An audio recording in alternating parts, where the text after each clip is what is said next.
Today, I'm going to guide you through the simple process of using a Capital One virtual card for in-store payments.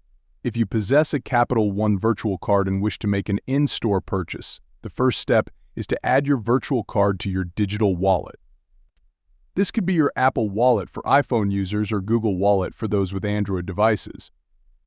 To add your virtual card to your Apple Wallet, navigate to your device settings and locate the option labeled Wallet and Apple Pay within this menu. Select Add Credit or Debit Card here. You'll have the choice to add the card manually or automatically.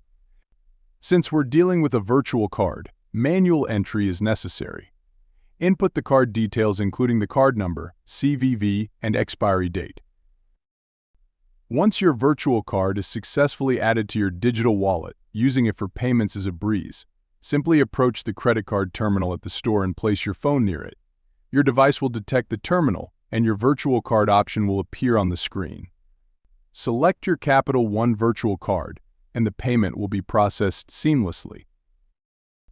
By following these straightforward steps, you can easily utilize your Capital One virtual card for in-store transactions, providing a convenient and secure payment method